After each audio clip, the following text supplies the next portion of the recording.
দেখো, আমরা মানুষ, মানুষকে সাহায্য করব সেটাই তো স্বাভাবিক, তাই না? বিপদে পড়লে অবশ্যই সাহায্য করা উচিত। কিন্তু অনেক সময় কী হয় জানো তো? অন্যের সাহায্য করতে গিয়ে না আমরা নিজেরাই বিপদের মুখে পড়ি। তাই সাহায্য করার আগে না অবশ্যই একটু সতর্ক থাকা দরকার, সাবধান থাকা দরকার আর বুঝে শুনে সাহায্য করা দরকার। দেখো এই ভিডিওটা দেখে নাও। কাকু একবার ফোনটা দাও না কাকু, আমার ফোনটা চুরি হয়ে গেছে, একবার বাবাকে ফোন করবো। কাকু একবার দাও না ফোনটা, একবার দাও না প্লিজ। ঠিক আছে নাও। হ্যালো বাবা। হ্যাঁ বল। আমার ফোনটা এখনই চুরি হয়ে গেছে বাবা। কি করে, কোথায়? এই তো এই বটতলা বাজারে। তুই চিন্তা করিস না, আমি যাচ্ছি। হ্যাঁ, গাড়ির নম্বরটা দেখেছিস? হ্যাঁ, কত? 9375। হ্যাঁ ঠিক আছে, তাড়াতাড়ি এসো। এই নাও কাকু।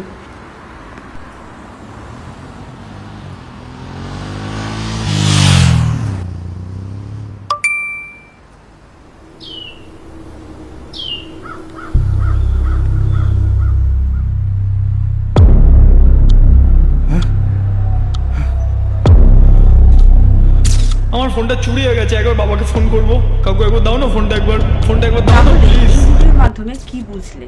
এই ভদ্রলোকটি কি ভুল করেছে? হ্যাঁ, উনি ভুল করেছে। উনি যে বিশ্বাস করে নিজের ফোনটা যে ওই সামনের লোকটিকে যে দিল, সেটাই সবচেয়ে বড় ভুল করেছে। উনি আরেকটা কাজও করতে পারতো। সরাসরি ওই সামনের ছেলেটিকে ফোনটা না দিয়ে উনি নিজে বলতে পারতো যে তুমি তোমার বাড়ির লোকের ফোন নাম্বারটা দাও, আমি ডায়াল করছি করে তারপর তোমাকে ফোনটা দিচ্ছি। সরাসরি ফোনটা যদি না দিত তাহলে হয়তো এমন অঘটনটা, এমন বিপদটা নাও ঘটতো, তাই না? সবাই ভালো থেকো, সুস্থ থেকো, সাবধানে থেকো। আর মানুষকে যখন সাহায্য করবে অবশ্যই বুঝে শুনে সাহায্য করবে। সত্যি এমনটা কিন্তু হয়, অন্যের সাহায্য করতে গিয়ে, উপকার করতে গিয়ে না নিজেকেই বাস খেয়ে যেতে হয়। মানুষ এখন কাকেই বা বিশ্বাস করবে?